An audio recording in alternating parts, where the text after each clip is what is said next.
Hello, hello. Good evening. Ladies and gentlemen, if you please take your seats, we will begin shortly.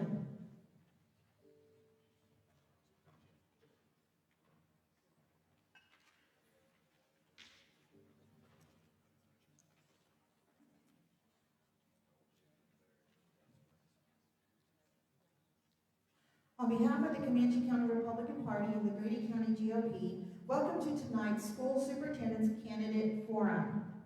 We are grateful to each candidate for participating and to each of you for being engaged in the future of education in Oklahoma. This forum is designed to provide voters the opportunity to hear directly from the candidates and evaluate their vision, leadership, and priorities. At this time, we welcome our candidates. We'd like to welcome Dr. John Cox, Representative Toni Hasenbeck, Senator Adam Pugh, and Dr. James J.T. Taylor.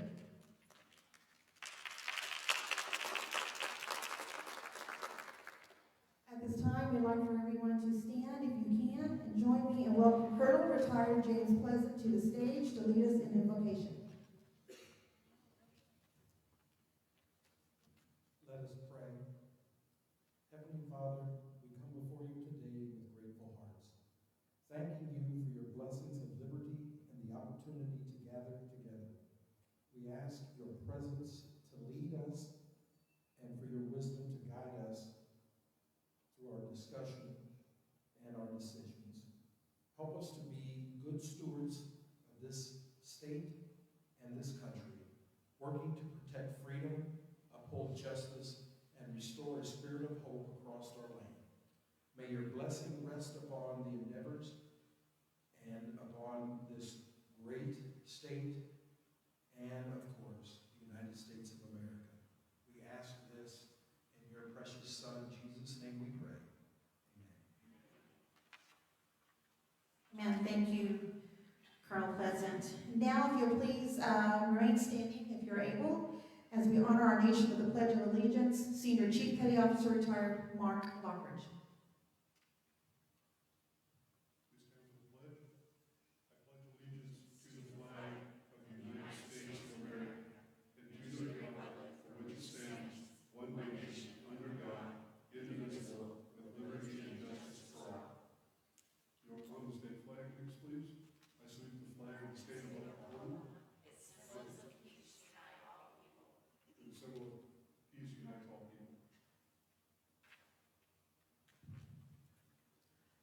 My apologies for that. Thank you. You may be seated.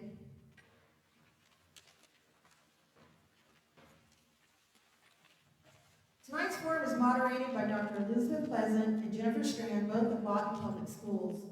Dr. Elizabeth Pleasant is an educator, instructional leader, and education advocate committed to improving outcomes for students, supporting teachers. She's a United States Air Force veteran whose professional journey began in career technology as a licensed cosmetologist and progressed to earning a Doctor of Philosophy of Psychology. Her work focuses on strengthening literacy, improving instructional practices, and promoting student success. Dr. Pleasant is honored to serve as moderator tonight and to support meaningful dialogue about the future of public education. Jennifer Nessinger Strand is an experienced educator and educational leader with nearly 2 decades of service across Nevada, Texas, and Oklahoma, including recognition as a highly effective teacher in Nevada. She holds a Bachelor of Science in Political Science, a Master's of Arts in Teaching, and a graduate certificate in Educational Leadership. Jennifer's leadership centers on instructional coherence, standards alignment, and strategic program development. She has led STEM initiatives, career pathway design, and cross-functional collaboration efforts that strengthen students' outcomes and organizational capacity. Her work reflects a disciplined approach to data-informed decision-making, stakeholder engagement, and sustainable school improvements. Please join me in welcoming Dr. Elizabeth Pleasant and Jennifer Strand.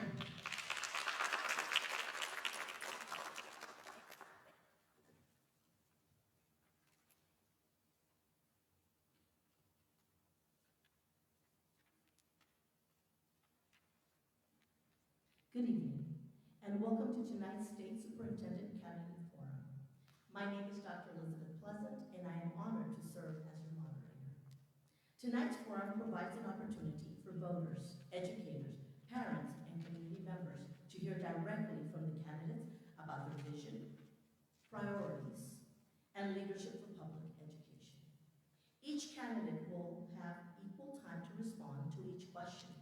Candidates will have 60 seconds per question and 2 minutes for opening and closing statements. We ask that all participants and audience members remain respectful so we can focus on the important issues facing our schools and our students. We will begin with opening statements. Remember, you will have 2 minutes each, and we will start with Dr. Cox. Thank you. Dr. John Cox, working hard to be your next state superintendent, and thank you so much for being here tonight. One of my initiatives was just to see if people really cared about our public schools and to get out, and you showed that tonight by doing that. This is my 40th year in public education. First 8 years I taught computer science and math and coached athletics. The last 32 years I've been a superintendent principal in a rural school in eastern Oklahoma. I also have a bachelor's in mathematics. I have a master's in counseling. I have an education specialist degree and a doctorate in educational administration. I just believe that all those things to come together right at the right time to really lead Oklahoma and be a part of the success that we can have. I go all over the state talking about two things. One is keeping our kids safe, morally and physically, and the other thing is uplifting our academics. And we can do that through strong phonics, through foundational math, through changing our assessments to fit that, and then also the trades areas are extremely important to me. Those are the things, hopefully, that will resonate with you tonight as I continue talking. The other thing I want to say lastly in my 2 minutes is that I'm a committed follower of the Lord Jesus Christ. I say that because I want you to hold me accountable for what I do now and what I do when I'm in office. I just think that is so important to this job. Thank you. Thank you. Representative Hasenbeck.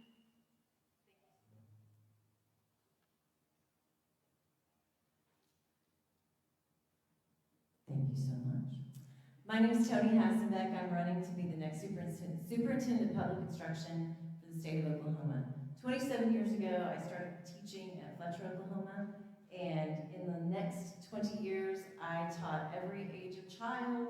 I worked with Great Expectations, and for 16 summers, I taught every stage of development for teachers, from pre-service kids who were still in college to superintendents who had 37 years of experience.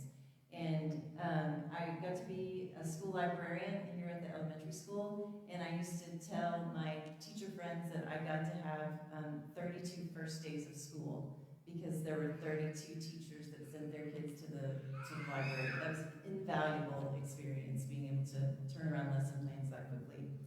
I want to welcome everyone to Elgin. I want to say that for 20 years I've been talking about the fact that school districts can choose locally to give their teachers a raise if they want to. And a couple of years ago, Elgin's administration and school board made the decision to pay Elgin teachers above the minimum salary schedule. So I'm so proud for that. I'm so proud that we live in this town where Hillary Communications idealizes the public-private partnership and makes sure that teachers have what they need when there are gaps. I want to welcome everyone to this beautiful facility that our teachers, is that 15 seconds left? Okay. This is a beautiful place where Mr. Palmer teaches theater kids how to cue the orchestra all by themselves. So thank you guys for coming tonight. Thank you. Okay, Senator Pugh.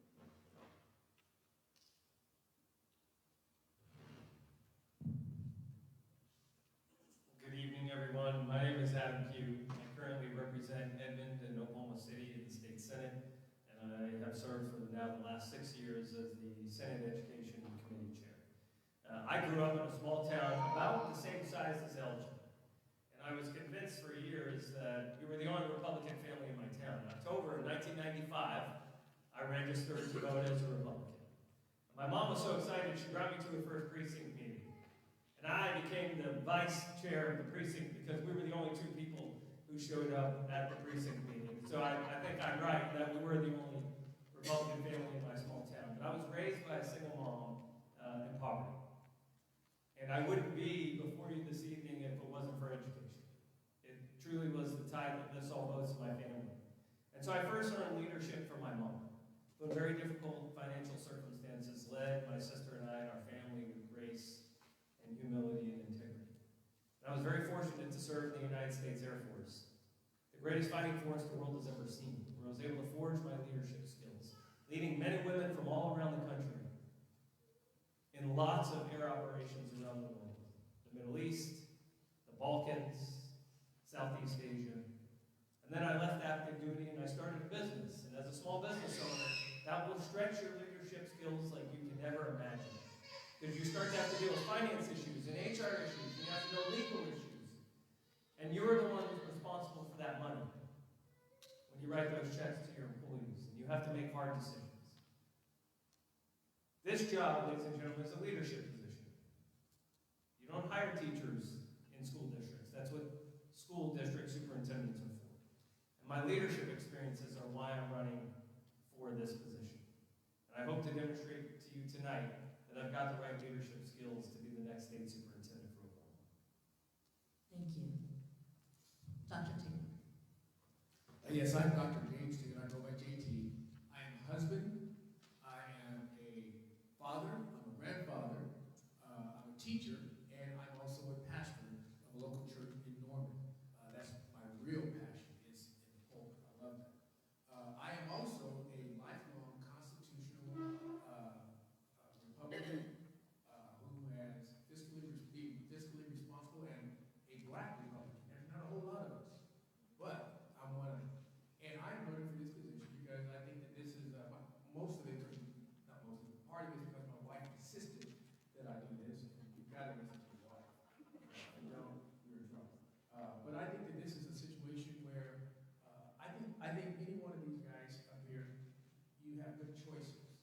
I think that one of the things that's important for us to understand is that this position is one where you're looking at all these different things that are going on in the schools and you're trying to put it all together. No one person can do it all. That's why I've already began the process of looking at people to put in position when I get into office, if the Lord wills that, so that we can be a smooth transition.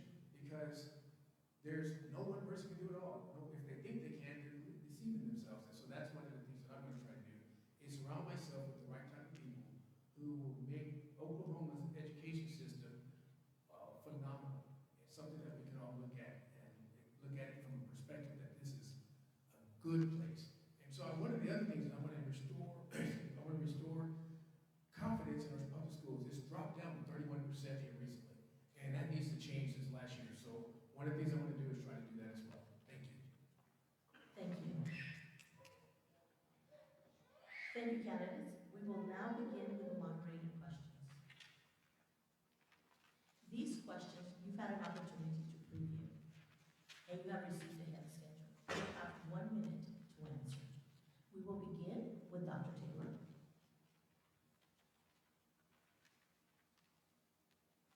Recent revisions to Oklahoma social studies standards removed or reduced topics such as immigration debates, foundational civic writings, and economic system comparisons. Do you support these changes, and if elected, what principles will guide your decision to ensure students receive a complete and academically rigorous understanding of American history? One of the things that I do as a teacher, I teach at Little X High School, I teach early U.S. history, I teach government, and I teach current events, is that I provide for my kids their textbook. Their textbook is this book here. It's called the United States Constitution and Declaration of Independence, and I also use original documents.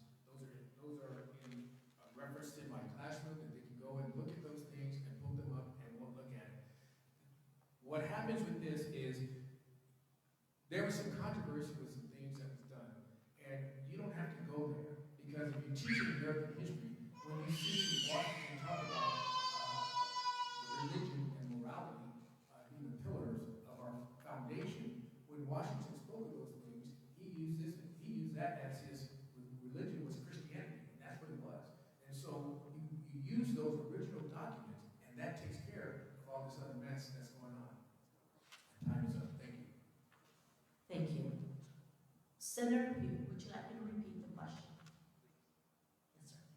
Recent revisions to Oklahoma's social studies standards removed or reduced topics such as immigration debates, foundational civic writings, and economic systems comparison. Do you support these changes? And if elected, what principles will guide your decision to ensure students receive a complete and academically rigorous understanding of We have not seen the changes yet, but the legislature, at least two of us on the stage, will actually get the chance to view those at some point. But in terms of what principles will guide my decision making, it's very simple: the truth. And I've lived it because I've seen it. You don't believe in American exceptionalism without experiencing American exceptionalism. And I told you in my opening statement, I wouldn't be before you today if it wasn't for the ability of me to live out the American dream, because really I should have been a statistic. I should have been. Growing up without a dad in poverty with just a single mom, first one in my family to go to college. So I am living the exceptionalism that I believe in, and that will guide me. But I've also had the opportunity to see that in other places, where they are not afforded the same blessings and the same opportunities. And I think it's really important that young people understand, and they don't take for granted what we have here in this country, because that is not the truth in the rest of the world. Thank you. Representative Hasenbeck, would you like me to repeat the question? Recent revisions to Oklahoma social studies standards removed or reduced topics such as immigration, debates, foundational civic writings, and economic systems comparisons. Do you support these changes? And if elected, what principles will guide your decision to ensure students receive a complete and academically rigorous understanding of American history? I support making sure that teachers get to do what I did when I was a teacher and I got to teach geography one year. I used the Jefferson Bible, and I taught the kids. At the time, there was a lot of news stories about Jefferson not being a godly man. And I told the students, I showed them this book, and I said, he was so concerned with what Jesus had to say that he cut and pasted 4 Bibles together because he spoke English and he spoke French and he understood and could use Latin and Greek. And so he wanted to know exactly what Jesus was saying. And so I taught the students that, and then I explained to the students that when you go to the Jefferson Memorial, it's carved in stone that our founding fathers and this man who wrote the Declaration of Independence was a godly man who used his faith to guide his choices. And I want to make sure that students are able to think what they need to think, not what they're told to think. Thank you. Dr. Cox, would you like me to repeat the question? Thank you. So, the process for doing this, and right now, as the Senator said, it's not through the legislature yet, so it's in the process of actually taking input. And so it's extremely important as all of you to get on there and put input into the standards that we have. And so as you know, the Supreme Court actually ruled out some of it in the past social studies. So now we have the opportunity to actually build in the way we're supposed to, but I'm kind of disappointed in it because we've taken some parts out of the social studies. For instance, like in first grade, the GOP trust and how it was used for the formation of our country, that's been stricken. And so there's things in there that we need to do. So I don't want to alleviate or take out those Christian behaviors and the impact Christian society had on the development of our country. So that is so important that we do that. And we're not doing that to indoctrinate children. We're doing that for discussion and let them know what true history really is. So, thank you, sir. Appreciate it. Okay, we are going to move on to the next question, which is under the category of vision and outcomes. We will start with Representative Hasenbeck. The question, what is your 3-year vision for public education in our state? And what specific measurable outcomes should students, parents, and educators expect? Additionally, how will you use student performance data responsible to drive improvement while ensuring fairness and transparency?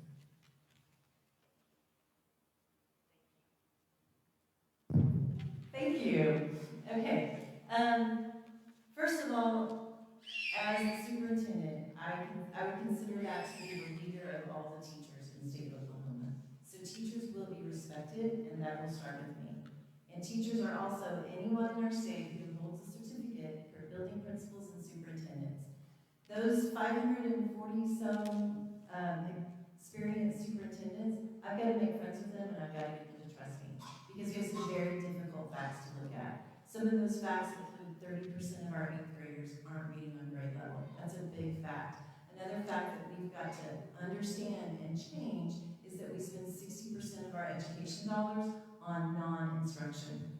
And so a measure of success would be 68% of our kids are reading on grade level in 4 years, and that shift from 60 to 40 would be 40% on non-instruction, 60% on instruction. Thank you. Senator Pugh, would you like me to repeat the question? As mentioned, it starts at the top. I mean, there is no doubt that the leader of any organization sets the tone by the words they use. And so when we talk about schools, we have to talk about schools and we have to talk about educators in a way that edifies the profession and encourages young people to enter this profession. And that's a big part of what the state superintendent does. But it doesn't stop there. As I mentioned, I've been committee chair for the last 6 years, and every single year as committee chair, I unveil before session an agenda where I actually communicate to the public what does our committee want to accomplish this year. And I produce a document where you can go line by line and actually hold me accountable for the things I said I want to do this year. And this year it starts with literacy and numeracy, because we have to do both at the same time. And it's incredibly important that we don't fix literacy, and a decade from now, we find that our kids don't have the math skills to enter a very high-tech career field. Thank you. Dr. Taylor, would you like me to repeat the question? Not necessary, okay. Since we only got a minute, I wrote down some notes, so I'm going to go that fast as I can. First of all, what a vision I think we're going to do is there got to be some parental empowerment. I think the parents' role is significant. I think we ought to focus on academic excellence. We're trying to get the kids to be focused on where they need to be. I think we ought to have transparency and accountability with our schools, with our administrators, with the superintendent's office. I think we need to look at innovation ways, how we can be creative, be involved with looking at what's working in some places and working together, collaborating together with other places, and seeing if we can make sure that all things are working together. I think there also needs to be efficiency and fiscal responsibility. There's a lot of wasted money, and money does not be used like it should. So I think we can build strong foundations on these basic core subjects, reading, writing, and math, and get right there. Time's up. Thank you. Dr. Cox, would you like me to repeat the question? Don't start my clock. No. All right, so this is one of the best questions, because what I'm telling people all over the state is that within the first 2 years, we're going to elevate this from the perception of 50 and all the way to 25. And that's going to actually elevate our teachers, make everybody more proud of what we're doing in public schools. And the reason I can do that is because I understand the NAEP process. I'm testing our 4th and 8th graders, who we really don't care what they make on that test, but if we put focus on it, that's going to elevate that. The other thing, I want to get away from test targeting for 2 months so that we can score good on the test at the end of the year, and use growth testing throughout the year so we can actually see on that day where that child is performing. And I think that's going to elevate our teachers. The other thing that I talk about is our special needs children. They're taking tests that it's almost borderline child abuse because they cannot take and cannot pass that test. So I want to do away with that, use growth for them, and give them successes. Thank you. Moving on to the next question, it's under the category of literacy. So right now, it's going to be the job of the legislature to get the Science of Reading bill passed. We had this in place about 10 years ago, and over time, the legislature unhinged all of this law. At the time, we had information that backed up the fact that it was working, and all these stories really should be about the Oklahoma miracle. So it's going to be the legislature's job to get that done. Then, as the state superintendent, it's going to be our job to put those supports in school systems so they can do that. We have 8,500 people who have been trained in the science of reading. We need to turn that into 3,000 people. I'm sorry, we need to turn that into 30,000 people who are teaching in the state of Oklahoma who are trained in the science of reading. And we need to stay on top of the legislature, and we need to support them when they think about unhinging this law that we're about to get passed when it becomes difficult for one constituent. Sometimes bills get passed because you have one consistent constituent who complains about something. So we have to be stalwart and help the legislature not do that again.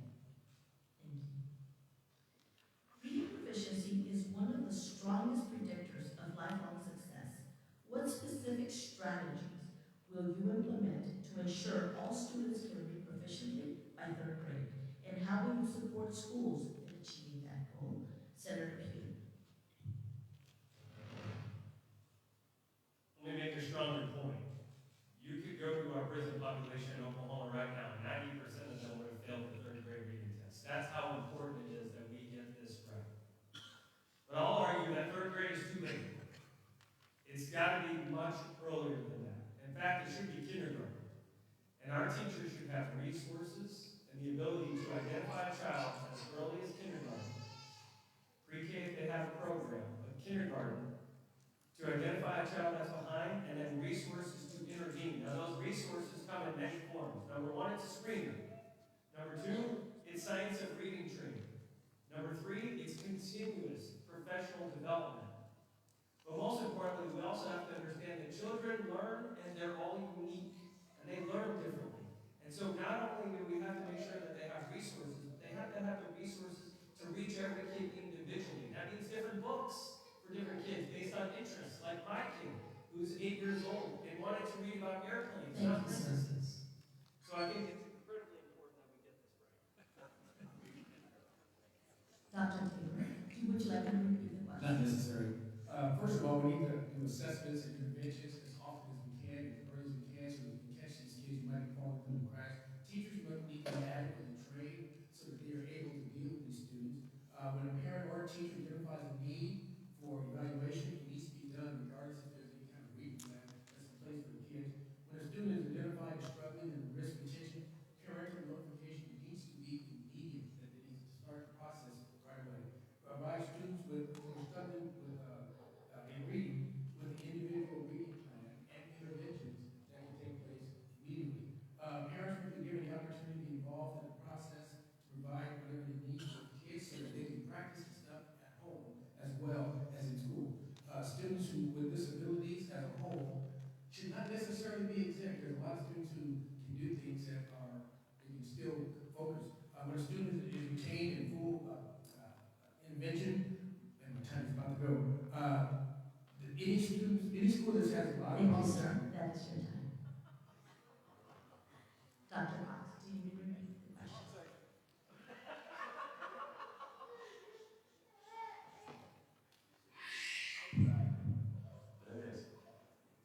Okay, so I love this too because all of my teachers, pre-K through 5th grade, are trained in the science of reading. And so I see it's phenomenal because our non-readers actually learn the rules of each letter beside each other. And so that's what we're going to do for the 1,500 elementaries across the state. And instead of doing that nonsense test we take at the end of the year and the rote test there, we're going to use that 30 million to come back and do stipends to help train our teachers in the science of reading. I think it's phenomenal what we're doing. I love what we're doing. It's already, the Mississippi Miracle is what we do in our school already, and we need to emulate that everywhere. You would be surprised that there are some schools that do not do science of reading. They just bring them up. But there has to be from pre-K on up. I agree that it should be earlier in the grade levels if you're going to retain, but you have to look at so many variables on graduation rates and when they are going to graduate. So, Thank you. Representative Hasenbeck. Same question. Or was that the first one that you asked? Okay, question number 3 falls under teacher recruitment and retention, and this one goes to Dr. Taylor. Dr. Taylor, teacher recruitment and retention remain major challenges across our state. What specific steps will you take to recruit high-quality educators, support them in their profession, and retain them long-term? Well, one of the things that we need to get quality teachers that are here and keep them here and not let them go to some other state. And part of that is going to have to do with finances. The way we finance that, pay those things. Money is not the answer necessarily, but it does attract people, and it will get them to be focused on it. I also think that one of the things that they need to know is that the administrators are going to be supportive of the teachers, where you have disconnected when there's not a support from the administrators, and so they will leave. They're going to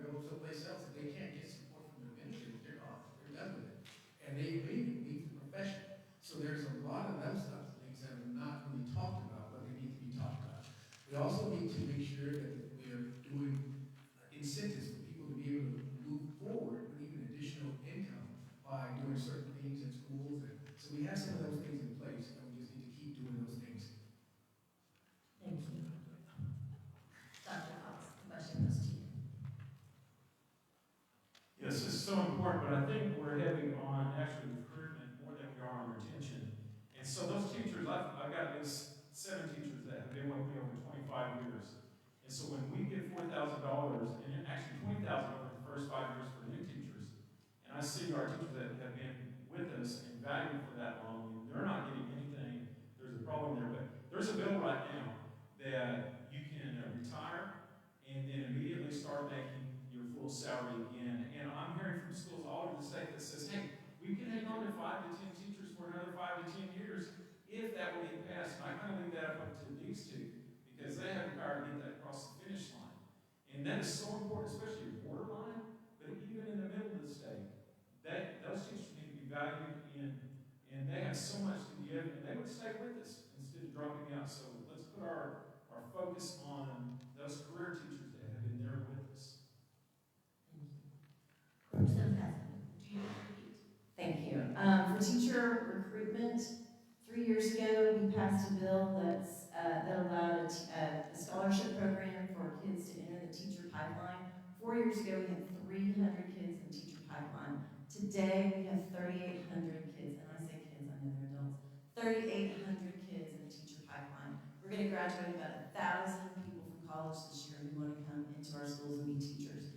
And then the flip side of that is we have absolutely got to change the retirement structure for our retired teachers. If we can get a teacher who's not been in the classroom to get them to come back and be reading coaches that are part of the science of reading legislation, or just get them to be on a team in a middle school and be that unflappable, unflinchable person in the hall who has seen everything, they will be such a valuable addition to our teacher workforce. Thank you. Senator Pugh.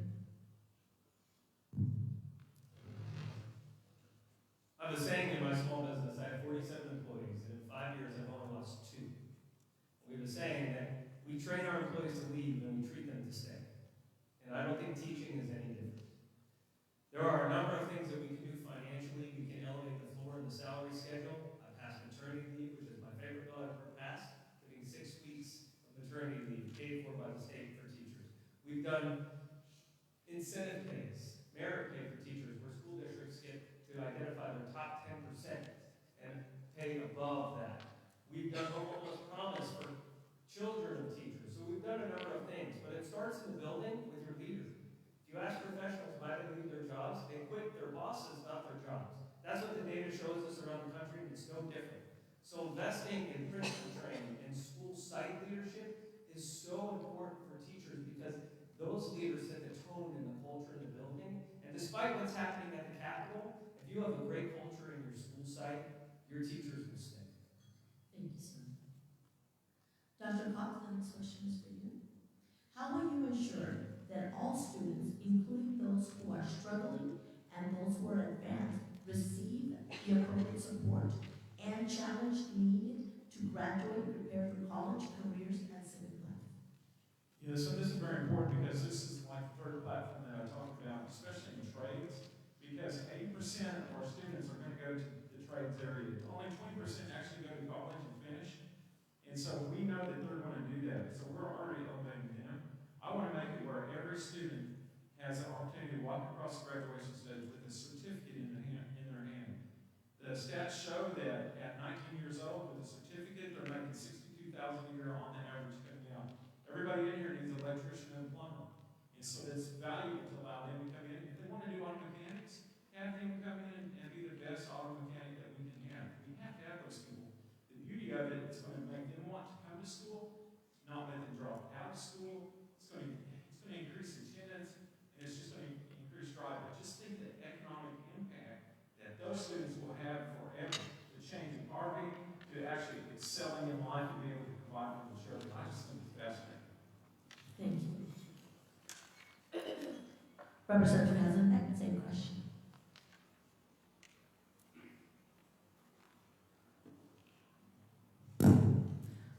Thank you. I think as superintendent, it's really important to understand that a quality teacher is the #1 factor that affects student outcomes.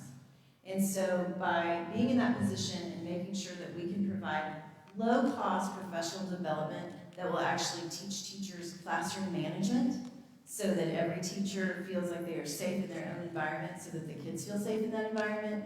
But also from classroom management, once you can manage your class, then you can start to be more creative and more diligent with your lesson plans, so that they are integrated and related to the real world, and they are enriched, they contain enriched vocabulary and lots of primary source documents. And from there, teachers need to start using the advanced assessments that we have, so we know in kindergarten, first, second, third grade where kids are, so we can meet them where they are and get them to where they need to go. Thank you. Senator Pugh? So right now in the state of Oklahoma, every school district can decide what courses meet the appropriate level of rigor, so that if you're taking a welding course, it can count as a graduation requirement in your math.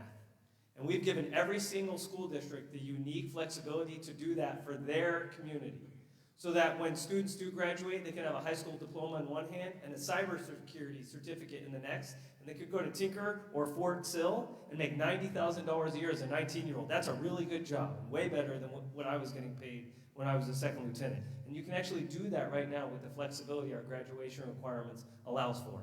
But what's more important is that understanding that every child's unique. And we don't necessarily have a system that treats everyone uniquely at the moment. For example, every single high school senior in the state of Oklahoma has to take the ACT. So then we measure ourselves against every other state that doesn't do that. So our entire student population measures against the 5% of kids going to college in a different state, and then we say our kids aren't as bright. And that's just not true. We just don't have a system that's tailored to their unique abilities and what their pathway looks like. Thank you, sir. Dr. Taylor, same question. I think that our kids are different. No two students learn the same. I have two. I have an 8-year-old and I have a 7-year-old. My 8-year-old is in 2nd grade and she is reading at a 5th grade level. My son, who's out in the car right now with my wife, he is autistic and he's not able to even, he has a limited vocabulary. And so that is really what our schools are like. You have the two extremes, and in between there you have everybody else. And so it is difficult. You know, the way the question is worded, to ensure. Realistically, there's no one who can really ensure everyone goes through and no one falls through the crack. You want to do the best that you can to try to keep them from doing that, and you do what you can. But the reality is, there's going to be some that are going to fall through the crack. But we need to develop a relationship with the teachers, because they're the ones that's on the front lines with these kids to know those kids. We need to study each of your students so that you know how to best, I use the term, minister to them, because that's really what it is. You're trying to meet their needs and to I'm sorry. The next question is for Representative Hasenbeck, and it's under Parents and Local Control. What role should parents play in educational decision-making, and how will you balance strong state leadership with respecting local district autonomy and ensuring transparency for all families? When I was a teacher right here at Elgin, I told the kids on the first day of school, I'm your mom away from home until you're 25 or until you get married, whatever comes first. I once had a teacher call me and say, your son William didn't do his 6-week reading project, and I'm feeling sorry for him and want to just give him an A, and I need you to come manage this for me. So it was during my planning period, I stomped over to the 5th grade center and I asked to get William out of class. I took him down the hall to Mrs. Coffey, who was the in-school suspension teacher, and I said, this is my personal child. He didn't do his work. I need him to stay here until he does his work. And she said, I've never experienced this before, and I said, neither have I. I went on to experience that same thing 2 more times with William that year. And I had this big, wonderful answer, but then I realized I'm looking at some of my peers here, and they know that story, and parents are 100% in charge. We get to take care of them a little bit during the day, but we have to work with parents. As a state superintendent, I will ensure and work with districts to make sure that parents have the paramount decision-making in that process. Thank you. Senator Pugh, same question. There's nothing special about the bricks in this community. There's nothing special about the bricks that they built Edmond Public Schools with. You could go around a map of the state of Oklahoma, and where you'll see great schools is because you see great families that show up and pay attention to what's happening inside of a classroom, that show up and volunteer when they need to, that ask the children if they have homework, that sit down and read to their kids every single night if they're struggling. That's what makes a great school. And so absolutely, I think everyone on the stage would say a great school can't exist without a great family behind it. Because what we continue to do is we continue to ask teachers to do more and more and more, and we can't possibly pay them enough for what society is currently asking them to do. And so absolutely, I think everything we do should be focused on, is this good for kids and is this good for families? And if it isn't, how do we connect the family back to the school so that they feel empowered, that they feel like they belong to that community and that school district, and they feel like they're partnered with the educator who's with that child for 8 hours a day, but the other 16 hours a day. Dr. Taylor. It is not the government's responsibility to educate our kids. It is not the state's responsibility to educate our kids. It's not the school district's responsibility to educate our kids. It's not the church's responsibility to educate our kids. It's the parents' responsibility to educate our kids. And the parents have the ability to decide where they're going to have their kids educated. If that's going to be in public school, if that's going to be in private school, if that's going to be in a Christian school, or if that's even going to be homeschooled. The parents have the right to make those decisions. Now, I know that maybe not be a popular thing because of the way the system is set up, but parents should have the ultimate responsibility. They should have easy access to what's curriculum, to be able to see what's going on in their school classroom. One of the things that COVID did was let parents see what was going on.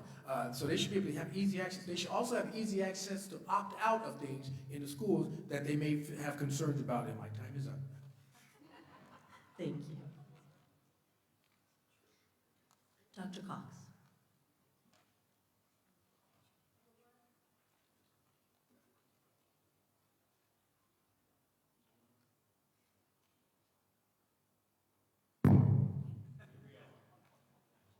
Okay, what was the question? Yes, yes, absolutely, sir. So this falls under parents and local control. What role should parents play in educational decision-making? And how will you balance strong state leadership with respecting local district autonomy and ensuring transparency for families? So one of the great things about being a superintendent in a small rural school is that we are nose to nose with our parents. They may disagree sometimes or they may agree, but we're able to talk things out. And what I try to tell every parent that comes in, some of them are apologetic for coming in and talking to me, but what I try to let them know is that I do not have a job unless they have a child and they bring that child to me.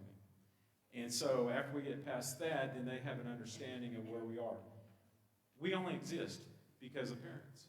And so I'm a proponent for having pure transparency. They should see everything we have. They should be able to go in a library and see everything we have. They should see all the curriculum we have. If I have a bad book in my library, I'm going to walk over there as a superintendent, pull it out, and throw it away. That's how you do it.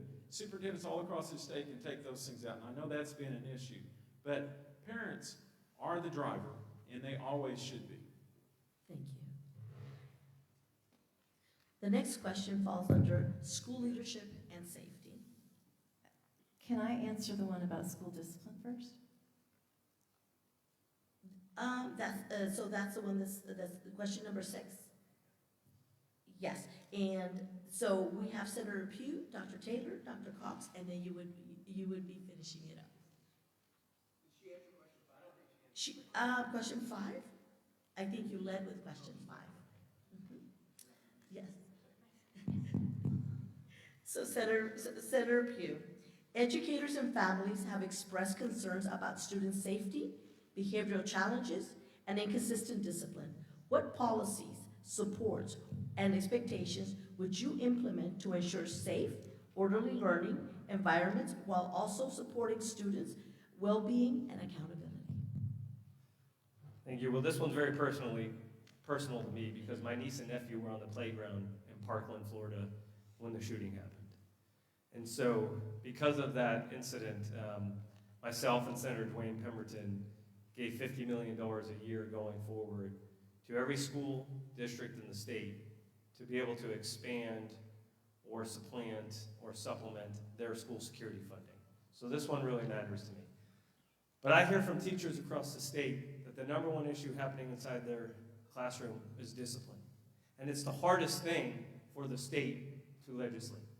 So what we can do is we can give school districts additional supports. We can give teachers, teachers' aid, paraprofessionals, and support staff, because they're focusing the majority of their time on just a few. But I also think it comes back to leadership.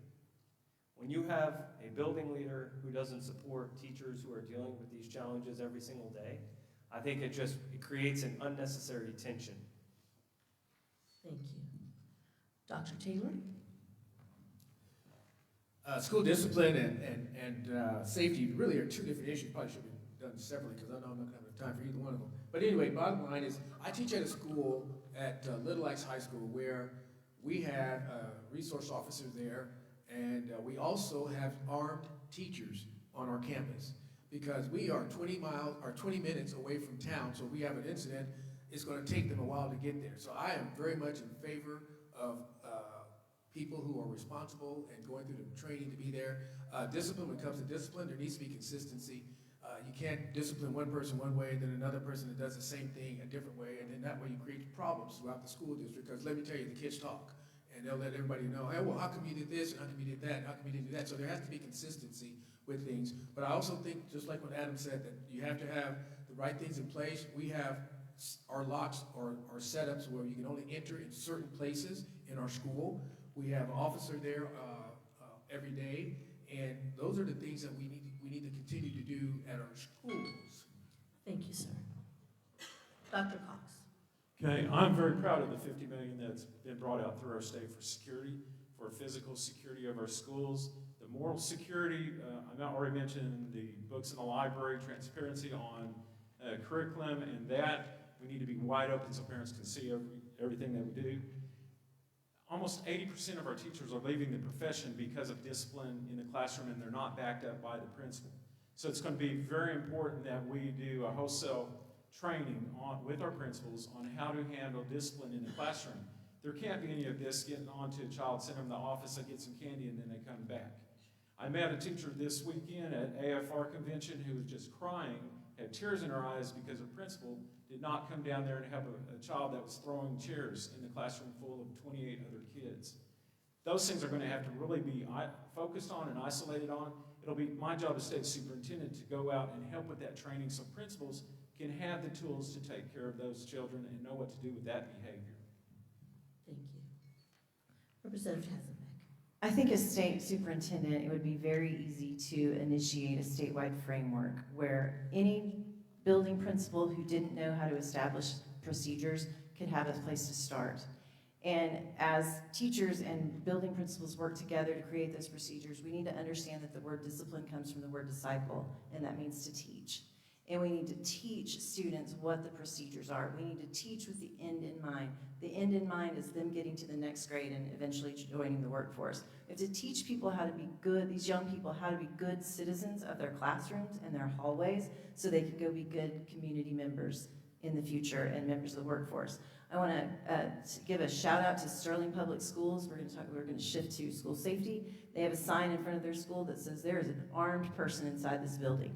They are 20 minutes from an emergency personnel getting there, and that is one of the flexible ways that a school has chosen to practice that, and all of the schools in my district have been really excited about the safety and security money that they get to fortify their schools with. Thank you very much. The next and last question, before we go into on-the-spot questions, is physical responsibility, and we are going to start with Dr. Taylor. How will you ensure that education funding is used efficiently, and what specific steps would you take to promote administrative effectiveness so that the maximum amount of resources reach students' classrooms and teachers? Well, this answer is not going to be real popular with the administrators. I think there needs to be some consolidation. We're top heavy. I think there's ways that you can work this out. Go back to old school where you have one. Maybe Oklahoma City, Tulsa will be different. You might have to have two, but they have one superintendent per county. Per county, and then go work from there. I think that would be a better way of doing things. I also think there might need to be I don't know how to necessarily an audit, but a look at the superintendent's office, the Department of Education, and see what is essential and what is not essential. Because sometimes you may have people that are doing something they're doing it because it's always been done like that, and it may not necessarily be an essential position that needs to be in the place. So I think those are some ways that you can streamline all those things, and she's holding up the sign. Streamline those things so that we can have more money going into the classroom to the students and not so much to the top. Thank you, sir. Dr. Cox, the question comes to May you. I have 2 minutes for this one? I'm teasing. So, this is extremely important, and so public school finance is one of my expertise, and I think that's why I've been able to stay at a place for 32 years and be able to navigate through the ups and downs in our finances. You want somebody in that office who can handle the $3 billion plus the $1 billion that's going to come in a block grant if the U.S. Department of Ed does dissolve, which I hope it does, because it cuts the middleman out. You want someone in there who's going to be able to know how to do the block grant and do public school finance and know what decision is going to be made based upon the dollars that come in. So the thing that you're going to have control over administrators is the board itself. I love that Oklahoma really did an uprising on trying to get school board members that are like-minded, because they're the ones that hire the superintendents, they're the ones that set the pay, they're the ones that hire extra people. If you have bloat, they're the ones that hire them based upon what the superintendent says. So that's where the focus needs to be, on the local school board. Thank you, sir. Representative Hasenbeck. Thank you. I've been studying school finance for 20 years. It's kind of used to be a hobby, so I got to be, when I first went to the legislature, I got to be on the committee that helped work with the budget. And one of the things that we can do with about 3 strokes of a pen is we can get some statewide licenses that are much more economic for every state to use the same program, and then encourage schools to do that. So there's an assessment program that we have a statewide license for. We had talked about at one point getting a statewide license for all of the report card and teacher data that teachers put in. That would be an extreme savings. And then if we could also, we're working on this, I've been working on this for 8 years, trying to get a list of every kid who's reading on grade level, trying to get a license that completes all of the legislative mandated reports. That could be done from the office of the state superintendent, and that would take a whole lot of work off of the hands of superintendents. Thank you. And Senator Pugh, same question. There's been a bill for a number of years that's floated through the Capitol. The Senate passed a bill that required 60% of all funding to be spent in the classroom. Unfortunately, that bill has stalled several years, even when it was modified to be 50% of all funding that goes to the school district be spent in the classroom. And so I certainly think that would be a start. But more importantly, this is where I go back to the parental engagement. Because what you don't want is you don't want the state capitol to tell Elgin that they have to be like Edmond. And so I think it's really important that we solve these problems from the bottom up and not from the top down. And we've worked, Toni and I both, for a number of years on school board reform, making sure that school boards are representing the parents back to the school, not the school back to the parents, because that's a perverted relationship and it shouldn't be that way. And so the first question I ask someone when they come in my office is, why haven't I seen you at the Edmond Public Schools board meeting? Because that's where you start to solve those issues. If you're frustrated with how your school district spends money, start there. Don't try to change a law, because we have to make everyone the same when we do Thank that. you, sir. Thank you, candidates. We will now move to questions that were not provided in advance. And because of that, you do get 2 minutes. So I'm going to move my timer. 2 minutes. And we were going to start with Dr. Cox in this question. State question 836 would create an open primary system where all candidates run on the same ballot regardless of party affiliation. Do you support or oppose this proposal? And how do you believe it would affect voter representation, accountability in education leadership? It would be an absolute nightmare if we go that way, and then it takes away from who we want as Republicans in that seat. So Tulsa has the jungle primary, and that's how they got a Democrat mayor. And so if we do that, and say we have 4 of us and Democrats only have 2, they're going to get more votes, and we may have 2 Democrats that would be for us to pick a state superintendent. Absolutely not, we should go there. We should find which Republican we want to face off with them. I just out there saying that this is the Democrats' way of finally winning. And basically they're trying to change the rules where they can win. So I don't want to do it. We're out pushing hard for it not to happen. And if it does get on the ballot, then we're going to have to work really hard to defeat it. But I don't want to be like California, who actually, that's how they get their Democrats on there.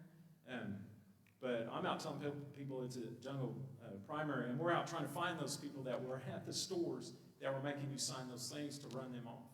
So this is extremely important to what we have in Oklahoma and to preserve our conservative values. I don't want two Democrats going into the general that are state superintendent candidates.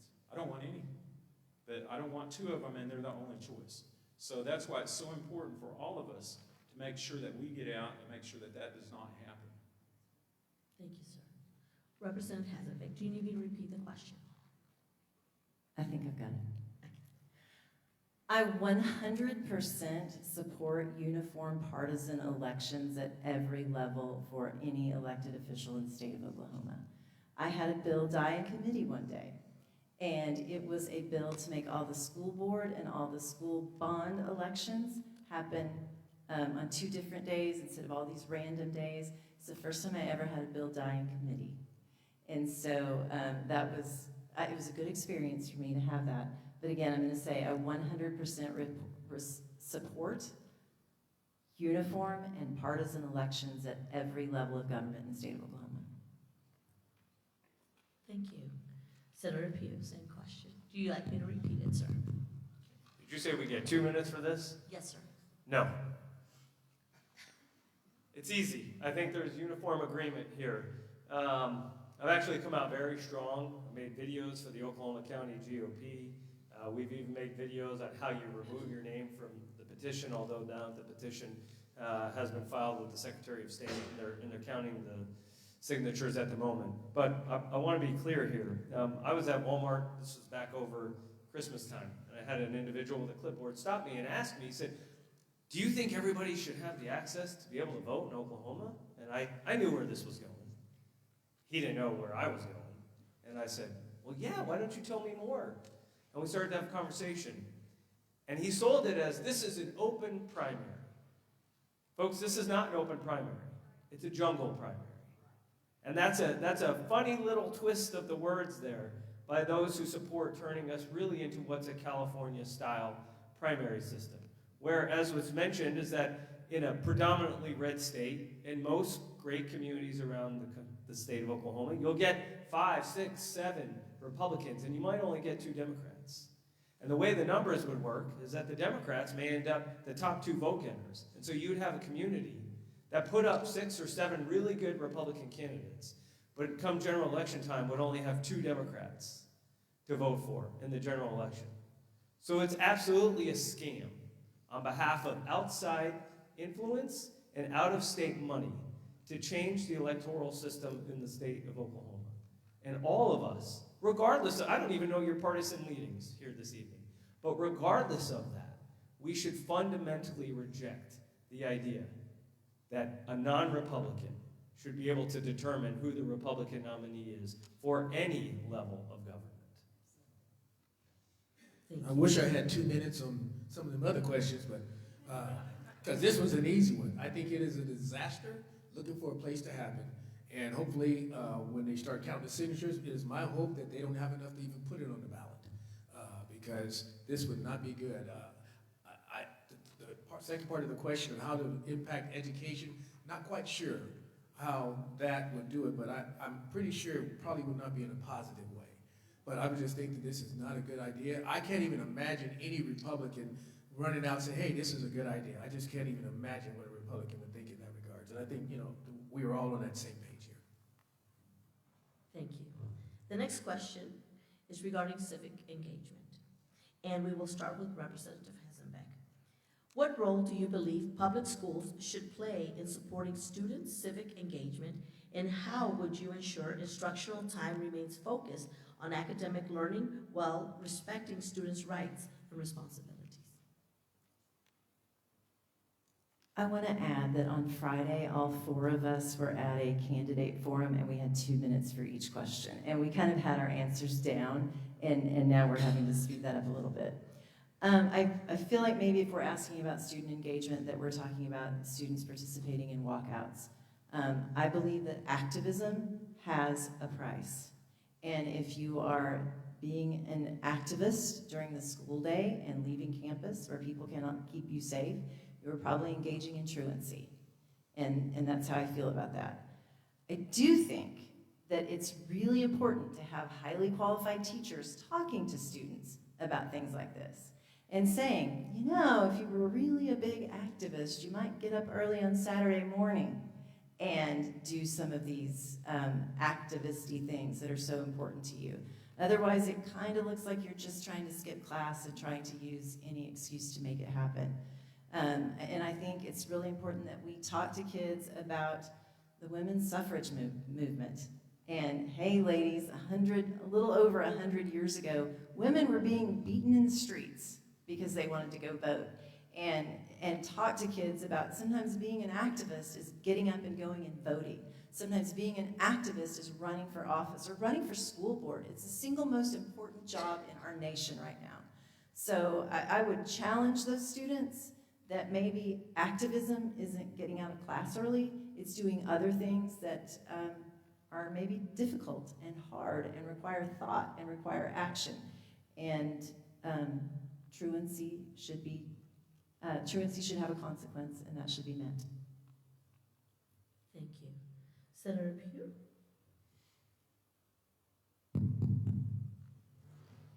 Friday afternoon, I signed a letter with several other members of the legislature asking the State Department of Education to investigate any teacher that had coerced one of their students to walk out of school and protest law enforcement. As mentioned, activism does have a price. And I don't think the price is an unexcused absence. Because First Amendment rights apply to everyone. I have an 8-year-old. Do you think a school would have allowed my second grader to walk out of class because he was protesting the broccoli served in the cafeteria that afternoon? No, they wouldn't have. Yet they let high school students walk out, claiming it was the exercise of their First Amendment rights, because nobody wanted to make the hard decision to say, you can't do that without consequence. Yet we talked earlier about discipline in the classroom, and I hear from teachers, more than anything, I'm dealing with discipline issues in the classroom. Where do those guardrails come from? They come from the adults who are in charge. And so yes, I've been criticized as being very heavy-handed. But if you want to protest, Saturdays are great.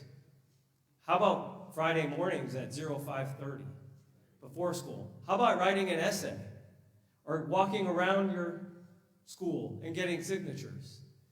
That's the appropriate way to do it inside of a school building that taxpayers pay for. And I feel like those activities were very out of step with a vast majority of Oklahomans. I tell a funny story. When I was a senior in high school, I did the sports casting for our Friday morning TV show. And we had just beaten our rival school in football on Thursday night. And Friday morning, I encouraged my students to skip class. As soon as I got out of the studio, Adam Pugh, get to my office right now. And I was suspended for a day. And now we're allowing kids to just walk out of school with an unexcused absence. So absolutely, there's a time and a place, but I don't support what currently is happening in our schools. Dr. Taylor. The idea of civic responsibility is encouraged and a wonderful thing.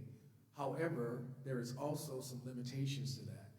If you've been watching social media, you're seeing some teachers who are encouraging their kids to go out and do some protests with this ICE issue. Folks, we've had 2 people that have been killed. I can't imagine a teacher would encourage their kids to be in a situation where they'd be there. And not only did that, like Adam says, they should be more than just tardy and absent. That those teachers need to be looked at as well for encouraging kids to be put in harm's way. That is a dangerous thing to be dealing with. You can protest, you can do all kinds of things, but there are ways you can do it that are be safer rather than risking your life. And during the school day, you should be in school. That's why you're there. You should be learning what's going on rather than outside protesting. That, like what was said, that's just an easy opportunity to not have to go to school that day. And believe me, the kids will look for any way so they don't have to be in class that day to not do anything. So I encourage kids to be actively involved, but to do it in a healthy, respectful way that doesn't risk their lives, because 2 people dead is too many.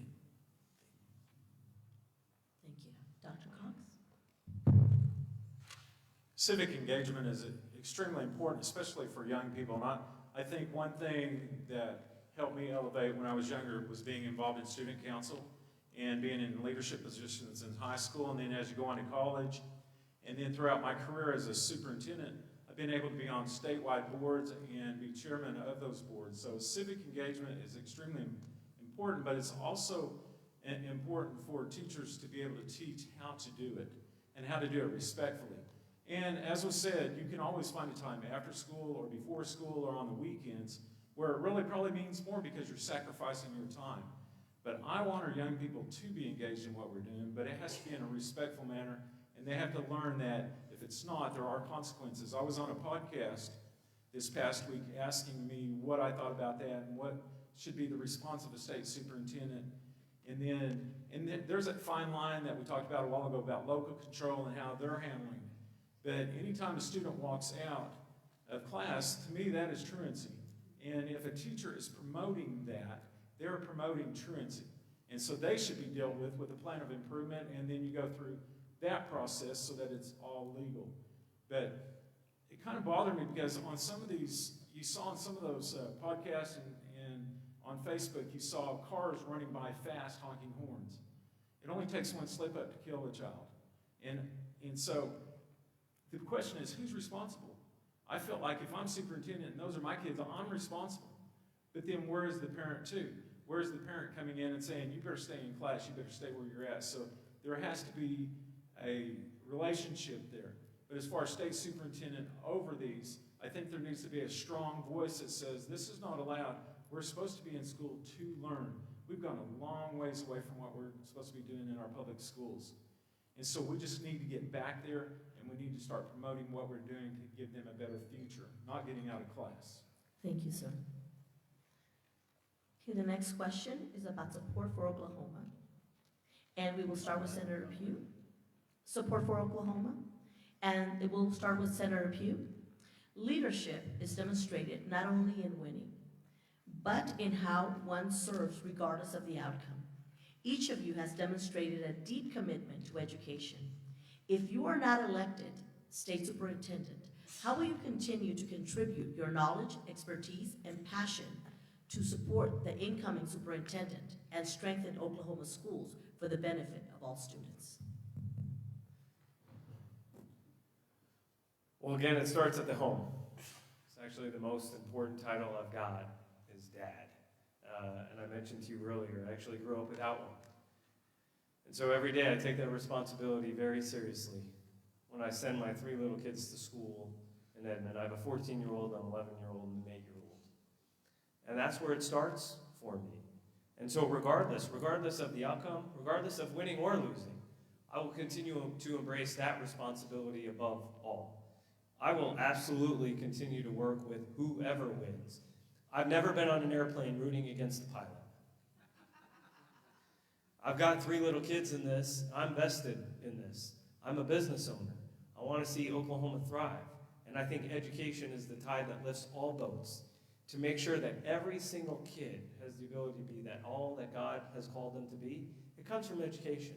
And it'll look differently from community to community or school to school or even the unique school setting, whether it be private and parochial or public or charter or homeschooling.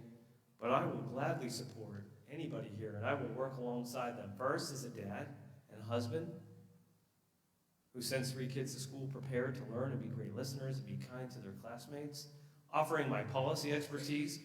But I do want to be clear about something. The state superintendent is the panacea that solves all the ills in the state of Oklahoma. It starts with all of you, and it starts with us, and it starts with our communities. We do that, and we won't have to worry so much about what's happening in the Oliver Hodge building. And it's the legislature that actually makes laws. And it's the legislature that funds schools across the state.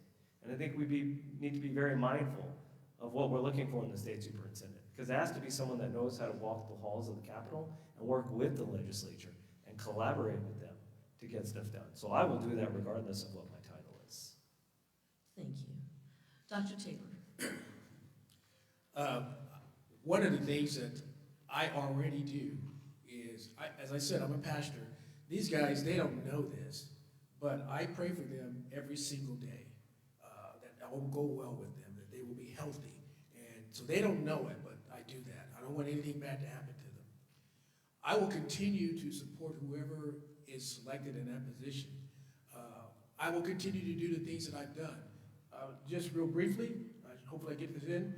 Back on my table is Critical Race Theory versus the Bible. This is a DVD. I've been speaking on this subject for years. Before this House of Representatives, the House created House Bill 1775, which outlawed critical race theory.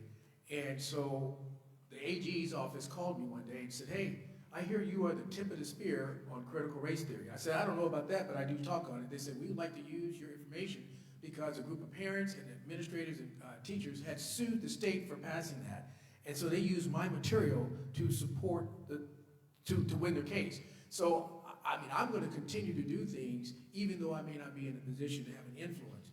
So that's something that I will continue to do, whichever, you know, our state is a Republican state. So you're looking at one of the next future superintendent up here. One of us will probably be that person.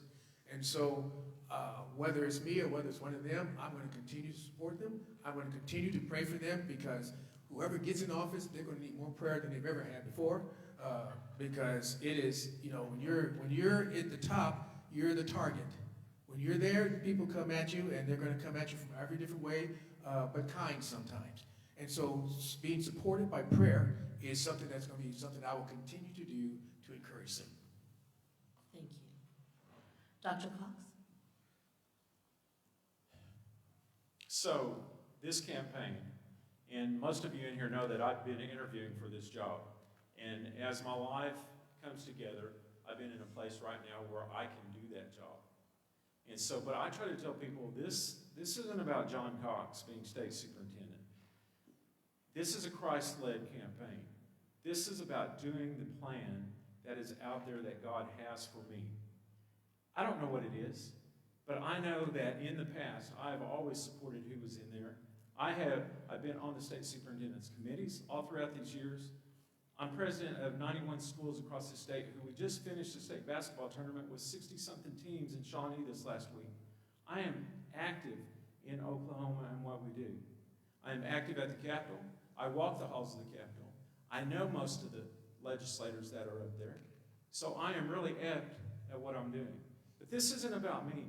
This is personal. This is, do my 6 grandchildren and the little bitty ones I'm going to have in April and July, what's their future going to be like? This is a generational job. This isn't just right now. What this election is going to have an impact on 2 generations down the line on what we do for education. I didn't want to wait. I wanted to be that person in there in that office right now that was appointed because I didn't want to wait 13 months to make a difference. We should be doing it right now. And so when I get in there, it is not going to be me, for me. It is going to be for our Father in heaven, and it's going to be for my babies at home. And it's going to be for those 690,000 children out there who need this. That's what it's about. It has nothing to do with me. So if it is not me, if that is not God's will for me, then I will support whoever is in there, and I will give my everything to that because when it boils down right to it, it's just about a child. That's all it is about, a child. Every decision I make every day is about a child, and that's how it should be. Thank you. Thank you. Representative Hasenbeck.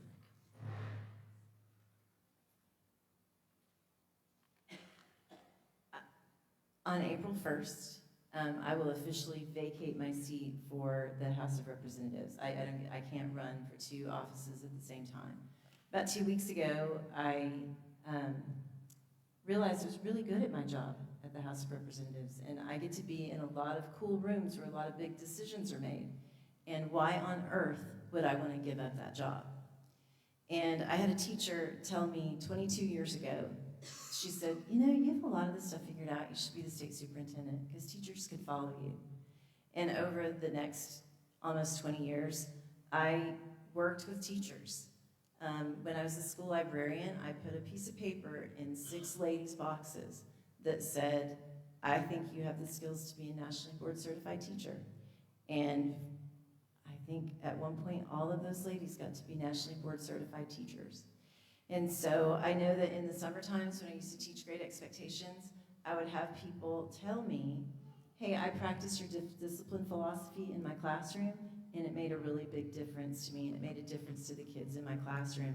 And when I got ready to leave school at the end of the day, I felt good about myself when I was doing those things that you taught me. And so I think about my experiences in the classroom and as a teacher leader, and I think about those experiences that I've had in the legislature. And pretty much all of it was because I was a teacher. But I think the first part of that is I'm a mom. I have a lot of colleagues who are younger than me, and they all call me mom because I'm actually older than some of their mothers. And so I'm always going to get to be a mom. I'm always going to be a teacher. I've always been a teacher. I'm still going to be a teacher. And what that looks like if I don't get to be the state superintendent is I'm going to be a resource to whoever is. And I'll insert myself in that position. But I will find something where I get to have a positive impact on teachers and kids and families, and I'll probably be pretty happy. Thank you. And the last on-the-spot question, and we're gonna follow the same transition. So Senator Pugh, this is for you.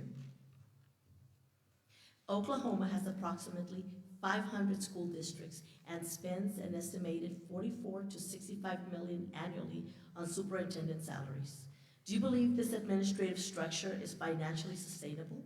And would you support consolidation or shared leadership models to redirect more funding into classrooms while maintaining effective local leadership? Actually, just answered this question in the hallway when I was speaking with one of your local media members. We have a fund at the Capitol with $10 million in it currently to incentivize school districts to consolidate. And if you were to look at I-35 as the dividing line, what you would actually see is west of I-35, a lot of school districts have, to some degree, consolidated. And east of I-35, they really haven't. But what I've learned now in my 10 years at the Capitol is that's not, number one, a conversation for a suburban legislator, to be fair. Number two, it will never work if it's forced upon a community from the Capitol. And so for me, yes, I think there is actually a lot of efficiency to be gained, not just in consolidation. Our entire structure of how we do school in the year 2026, it kind of looks the same way it did in the 1860s. That's just a fact. And so we have to ask ourselves, if we had a chance to redesign the system entirely today, would it look like this? And I don't think the answer is yes. Because everything else you do with a choice, except for where you send your kids to school. Somebody drew lines around your neighborhood and said you can only go there. And that's the most personal thing we do, is send our kids to school and educate them every single day. And so I think we would all agree it would look different. But if I tell you how it should look for you, I don't think I solved the problem. So really what should happen is this community should decide what it looks like for them. And then we at the state should partner with you. And it might be additional resources to incentivize it. It might be that you say, hey, Lawton, you hired a great AP teacher for calculus, and you're going to share it with Elgin. So then you don't have to look the same. And we're kind of allowing consolidation, but it's happening organically from the ground up as opposed to mandated. And I've just learned that if we mandate it at the Capitol, I don't think it's going to work. Thank you, sir. Dr. Taylor, same question. I've kind of sort of answered this question earlier. I do think we're top heavy. I think that we need to consolidate, do what we can. I agree that you can't force people to do it because then you're going to have rebellion. But I do think that that's a way that you can allow more monies to trickle down to students and even in the classroom, because there's a lot of things. I mean, teachers spend a ton of money on their own to get their classrooms ready. So I think that that's a good idea. In all candor, I don't have all my ducks in a row on this subject, but I have been looking into it already, trying to figure out how to set it all up to where it actually try to function it. And if the grace of God I get in that position, I'm going to try to implement that as much as possible. Now, I just lost all the administrators' vote, but that's okay. Hey, reality, you got to deal with reality. You know, it was Einstein who said the definition of insanity is doing the same thing over and over again, expecting a different result. That's what we're doing. We're doing the same thing over and over again, and we expect different results to take place, and it doesn't always work that way. So I'm going to try to do the best I can. I am working on it, and I know I've just made enemies, but that's okay. I think that we need to change some things and do that in a better, more efficient way, without causing problems for moving kids. We don't have to do any of that. You can look in to make that work, so. Thank you, sir. Dr. Cox. Okay. So over the last 20 years, we've had a couple of studies on this to see if there's any savings. And basically, the studies show that there is little or no savings for consolidation of school districts. And the reason is because most people say we don't want to kill a rural community. And the only way there is true savings is if you just kill the community and take all those kids to the adjacent one, whether it's 15 or 20 miles away. That is only true savings. Our rural communities are the flavor of Oklahoma. And so most of you know I'm at a small rural school up in northern Cherokee County. 80 square miles of dirt roads, hills, trees, deer, everything that people would love. We don't have that many kids through those 80 square miles, but if you send them to another school, those little kindergartners are going to be riding that bus for a long time to that school. The quality is there. So what I tell people is look at the quality and efficiency of the school district. In my school, we can't afford to spend $1,000 too much for something. Because if we hire one too many teachers, 2 years later, we're not going to be in business. So that's why I'm telling you, I am really good with school finance because I understand what it takes to be in those. There is bloat in schools, and you see a lot of it in your extremely large ones where they can just hire directors, deans, assistant principals. They can hire a lot of people with the money they get. But we all get the same money per child. And so that's where the local school board comes in, and they hire that superintendent at the rate they want to hire that superintendent, and then they use that to hire the people underneath them. And it's so important, as I said earlier, the school board is so important to what we do, but they've got to hire the people to do that. I'm a rural guy. I live rural. I want to save our public schools. I want to save the flavor of rural Oklahoma. It is so important to our children out there, and even this, I consider this a rural area. So I don't want to look like Tulsa. So when people say, let's consolidate, and I say, let's all look like Tulsa, Oklahoma, Tulsa Public Schools, and they go, oh, no, we don't want to do that. Thank you, sir. Representative Hasenbeck.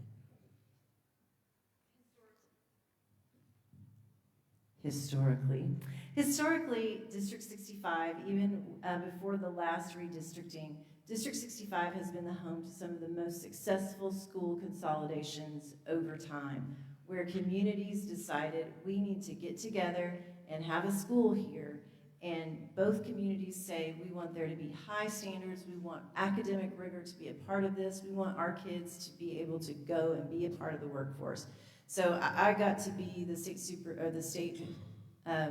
representative to Big Pasture Public Schools one time when they used to get awards for having the smallest number of students, the highest achievement, and the smallest amount of money coming from the State Department. There just wasn't much money heading there because there weren't that many kids. So I know that rural model is brilliant, and it's something that we should probably transition into bigger school districts. What we know is that schools that have 8 layers of administration and we have 8 layers of people who don't get to see a student during the course of the day, that may not be the very best thing for students. And there may be, there is some research to support that busting up our mega districts into smaller districts, it puts them in the sweeter spot in the funding formula, but it eliminates some of that abundance of layered administration.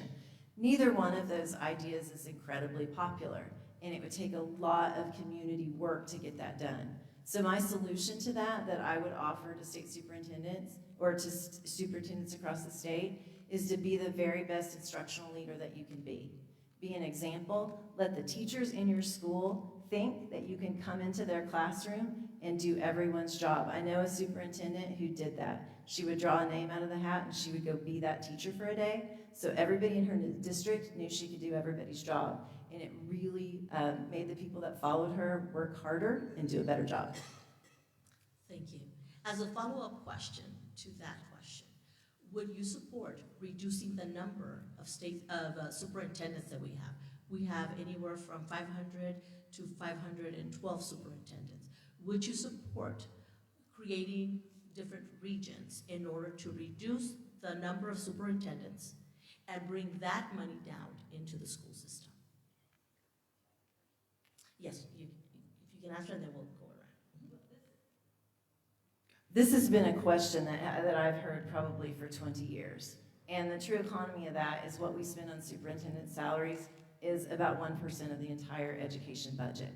And so to make a drastic change like that, if communities wanted to get together and do that, I'm all for what a local school district would decide is the very best way for them to save money. Again, I would encourage state leaders to look at site-based statewide licensures on things that we're spending hundreds of millions of dollars across the state, and that would be a better way to save dollars. Thank you. Senator Pugh? If it comes from the community, yes. If it's a state law that the community will fight in their hometown, I don't believe that's the solution. We've looked at things like, is there a way to do busing differently? If we can measure helium at the edges of the universe, you mean we can't transport a kid from one school district into a next in a different route? We had a law in the books where buses weren't allowed to cross a district line. That seems archaic to me. And so there's been a number of things that we've tackled. I mentioned earlier to you the ability to share an AP teacher. But right now, by administrative rule, the State Department doesn't allow code sharing of those students. And that's a wonderful way to be able to gain efficiency. Where not every school district has to hire an AP calculus teacher, but every single kid that wants to take AP calculus should have that class available to them. So there's a lot of different ways that the State Department can be a facilitator of that conversation. But again, I will just reiterate, I do not think that it can be forced upon a community from the State Department of Education. Thank you, sir. Dr. Tate? I still am consistent that we've got too many, and I'm going to consistently say that. I think that we need to look at that. You can have a county and have maybe principals over those areas. They still are in their schools. Again, I haven't worked all the details out, but I'm in the process of trying to work that out. And so I just think that we just have too much. I know that people want to fight it. I know that they don't want to do it, but we got to do some different things. We've got to look at ways how we can make the educational process better and not just keep doing the same thing over and over again. So. Thank you, sir. Dr. Cox? So in the past, I've been involved in helping school districts split up after that school district voluntarily decided to annex or consolidate. And they did that because they felt like at that point they could not educate a child. I'm completely for voluntary consolidation. But right now we have 509 school districts, 540 total school districts, including charters and virtuals. The governor said at a State of the State that we need more schools. We need more choice. And if you have more schools, more choice, you have to have a leader over that. I disagree with we find a central superintendent over a different area because all you're going to do is hire somebody else and add a layer of bureaucracy. We've seen that with the county superintendents. Everybody brings up the county superintendent, but that person, they were elected and were given a salary, and then they had no effect over the principals at the other schools. There's 91 of the schools that I'm part of. I don't mind being called a principal because I will still be doing the same work if you want to eliminate those superintendents, but all that's going to be is semantics. There's really no true savings in doing that, and you're going to destroy rural Oklahoma. So, saying all that, I fight for our rural schools. I think they're extremely important. We're all different. I mean, even my neighboring schools are different community, different type than what we are. They have their own flavor, and I keep saying flavor of Oklahoma, flavor of rural Oklahoma. But if you want to degrade that and you want to go back and live in like Tulsa and Oklahoma City, that's something I don't want to be a part of. But if you want something where a child can go to school and a parent can come and see me face to face so they don't have to go through another layer, you just think if you go to Tulsa Public and you're there and you want to see the superintendent, it's not happening. But if you want to come to my school and see the superintendent, I'm right there at the door shaking your hands, talking to him. That's the way public schools should be, that relationship between an administrator and a parent helping the child. Thank you so much. Now, I'm going to go off a little bit off the cuff here. I want to honor the participants that came to the forum, and I would like to ask the audience if there are two questions. They were given participant guides, so they've been taking notes on everything that you've been saying. So if there's any follow-up question that two people have and you would like to come to the mic, we will share the mic. And we will give you, because they're off-the-cuff questions, 2 minutes to answer. Does anybody have any follow-up questions they would like to ask? Hi, I'm Adrian Ramos. I'm a retired military U.S. Army soldier and now a school educator and leader. One of the things I heard earlier was by Dr. Taylor and Senator Pugh about getting people in the right places. One of the things that we feel, even when I was in the military, is that decisions are made up top and they're not getting input from the people down at the bottom or in the trenches. How do you see that as part of your plan to come in as a superintendent and getting the information from the bottom? We can start with Dr. Cox. I just think that's extremely important because, like I said earlier, if I need to know about what's going on in a second grade classroom, I go down to that room and ask. So it's important that the leadership style is someone who has shared leadership and someone who actually goes and talks to that group of people. In my administration, I plan on bringing teachers in every different area and administrators in every different area to come in and give input and help run the department. This cannot be a John Cox administration by himself. If we're going to get it done, people have to have buy-in. That's why I love that my teachers have been there with me 25. Once they get to my school, they stay there. It's because of atmosphere, it's because of environment, and it's because they know their values are shared. And so that communication and allowing them to have a say in what we do is extremely important in what we're doing in Oklahoma. If I lead and I don't have anybody behind me, I'm not a true leader.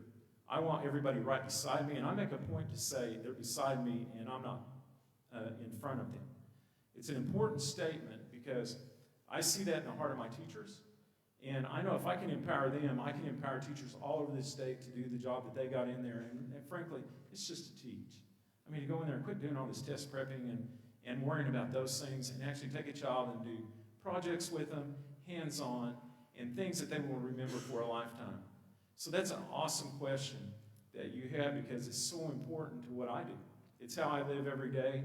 I make phone calls. Even after 32 years, I call people that have been in the business 1 or 2 years and go, what would you do? And that's how I've survived. And being a mentor of other superintendents, I just don't mentor them. They come back and I ask them questions how they can help me. So that relationship is so important to what we do. Thank you. I'm first of all going to remember my experiences as a teacher. And I'm going to remember the things that frustrated me, and I'm going to remember the things that made me want to be a decision maker at a different level. And then I can't do that without remembering the teachers that are in this audience that helped my children, that helped me. I think that Tamara Woodson was the Charter School Teacher of the Year, where she received a really high commendation for her classroom abilities and her ability to motivate students. So over the years, she's called and asked me questions. I've got another secret weapon. I've got the Oklahoma State Teacher of the Year, Melissa Yvonne, who is in schools all over the place every single day. My best friend sitting next to her is a reading coach. And she will call me and tell me things. Got Mr. Mike Yvonne in the back, who's the IT director. I get a weekly email from Mike asking questions about what I'm doing right and what I'm doing wrong and how I should do things different in a very kind way. And so just my whole life, I've been willing to bet the bank and the farm on teachers. And so this would be the one opportunity that I would actually have to hear teacher voices from my colleagues and from my friends and from people who have had a positive impact on me and find out exactly what is it that you need in your classroom. And I know from personal experience what teachers need in their classroom is an administrator who goes in their classroom and recognizes when they're doing amazing things and says, hey, you did that thing with that kid that's been so difficult, that's amazing. We need more of that. And so I would be in a position where I could encourage building leaders to do more of that. So I will listen and I will take into account. Thank you.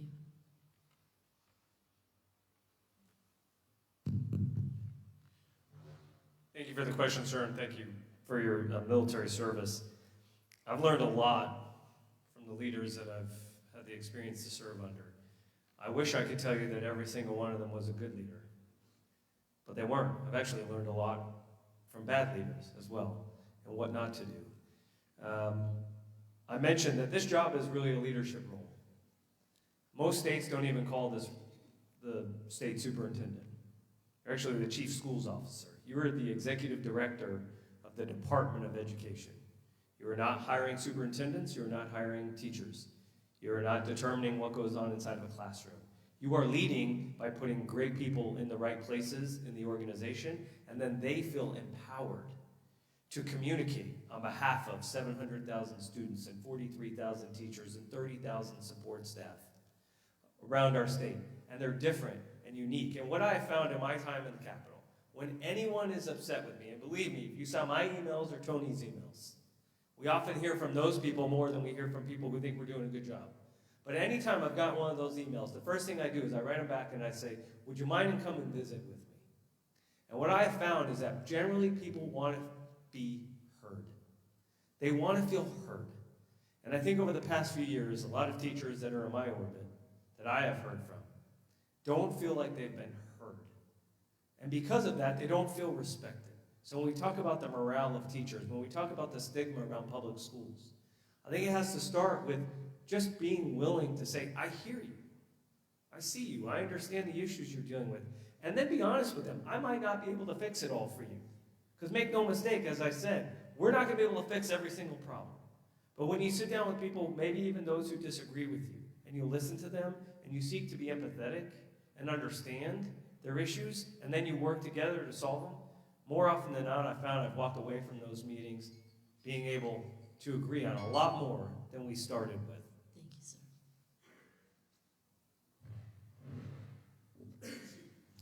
sir. One of the things that I have is I have a teachable spirit, which means that I can visit with people and ask them questions, and I do that. That's what I'm doing right now. Everywhere I'm going, I'm talking with people and asking them, what do they think? I'm talking to the teachers at my school. I'm talking to the teachers at other schools. I'm visiting with folks that would be part of the administration, like I said earlier. I'm looking ahead at what I need to do to surround myself with the right people. Because once the train has left the station, you don't got the right folks up there, you're in a boatload of trouble. And so that's what I'm trying to do, is make sure that we got the right folks in there. And I listen, I pay attention to what they're saying. That doesn't mean that we're going to do whatever they suggest, but I'm going to definitely weigh. I will have their best interest in mind in making those decisions about what's going on. And so that's how I look at things. Thank you. Thank you. We have time for one more question from the audience. Dr. Lisa, I have a couple of Facebook questions, if it's okay with the candidates.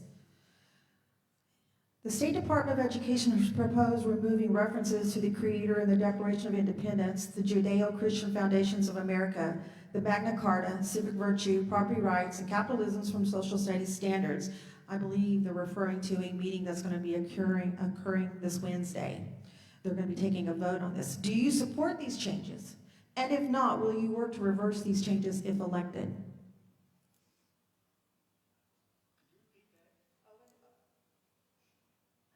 OSDE is having a meeting on Wednesday to remove some of the language out of the 2025 Civic and History standards, I guess.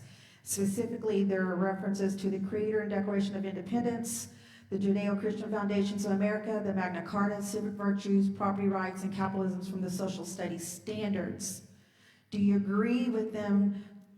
Do you support these changes that they're voting on Wednesday? And if you do not, if they are agreed upon and voted in, will you work to reverse them? I think the social studies question has already been asked, if I'm not incorrect. Is this in reference to what the vote is going to be on Wednesday? Yes, the question, I believe. Yes, it was the warm-up question, recent revisions to the Oklahoma Social Studies standards removed and reduced topics such as immigration debates, foundational civic writings, and economic systems comparisons.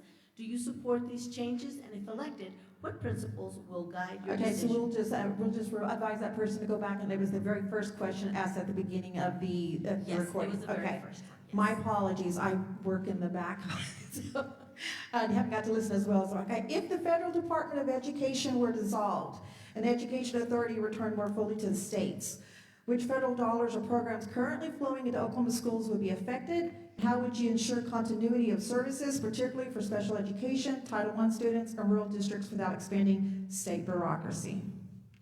And we'll just go in order from Dr. Cox down, if that's all right. As I said earlier, I'm excited about the U.S. Department of Ed dissolving. And because for 20-something years, I've looked and saw the cut of money that they took before it came to us. And so we're looking at right now around $800 million that come from federal programs. That extra $300 million is going to come that if it dissolves. So we're going to get $1.3 million block grant.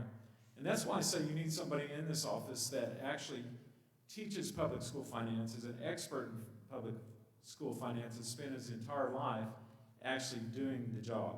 So it's so important.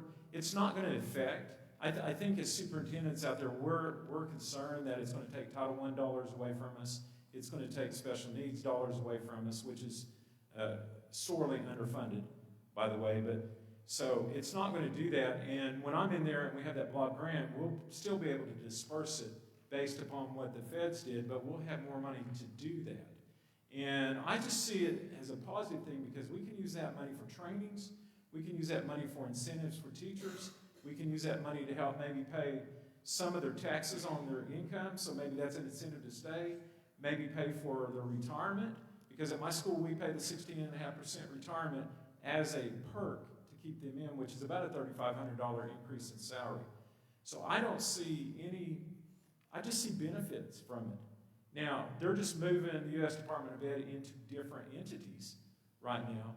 But I just see kind of a boon on extra money that we can actually influx into the classroom. And we need that. We need those for STEM products. We need those for the lower grade reading. We need those for stipends for teachers to be able to train in the science of reading. There's just so much we can do with that extra $300 million. Thank you. In September, I got to sit down and meet with the Deputy Secretary of Education, and they kind of were outlining what this process would look like if we stopped having a national Office of Education. And from a classroom teacher's point of view and a decision maker's point of view, I've always understood that Oklahoma is a donee state. We get more money back from the federal government than we pay in. But what really hurts is when we have to test our special education students in a certain way. I work with a colleague who has a brother who had a traumatic brain injury and still has to take Algebra 2. And so when we stop this flow of restricted federal dollars and it would turn into a block grant, it might be the closest we ever get to start unleashing some of the unnecessary problematic restrictions we put on our most vulnerable special needs students. So I'm all for that. I'm all for, if we go to a block grant, we'll get more into a process where we are less unstable when there is a new regime coming to town.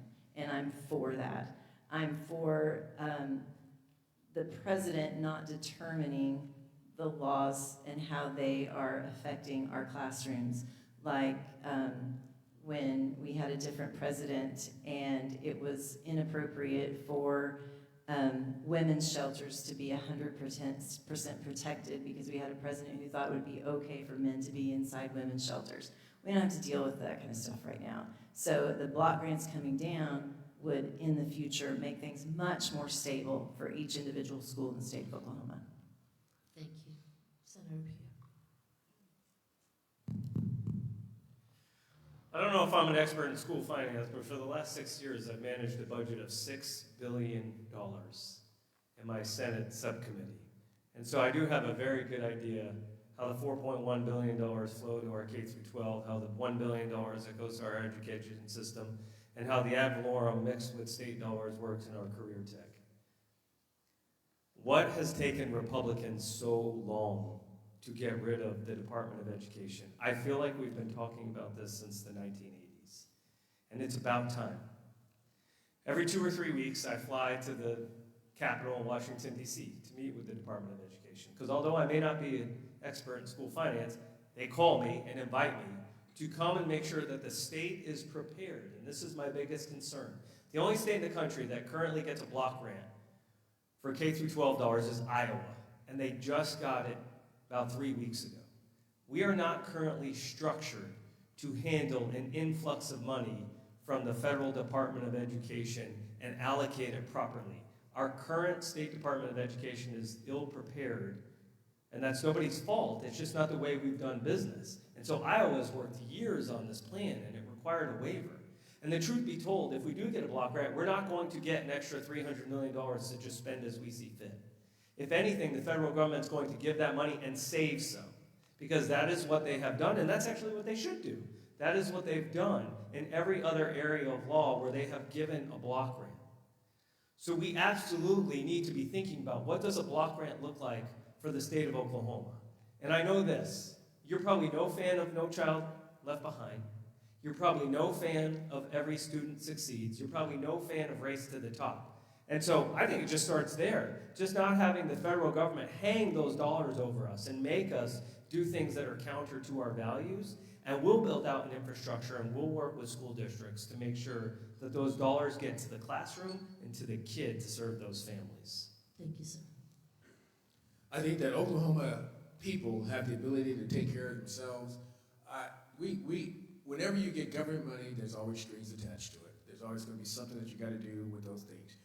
We send money up there, then they're going to send it back to us, then we can just keep the money. I don't know exactly how it's all going to work out. Obviously, these three here have a better knowledge of that than I do, but I do have a teachable spirit, so I have the ability to learn. But I'll just yield to what they're saying. I don't know exactly what all is going on with how that's going to work, and we don't know yet because they haven't told us yet how that's going to work when the Department of Education is gone. When that came into existence, when President Carter put the Department of Education, Secretary of Education in, our schooling system changed dramatically. You can track the negative things that have happened as a result of the federal government trying to mandate something that was never their responsibility, ever their responsibility.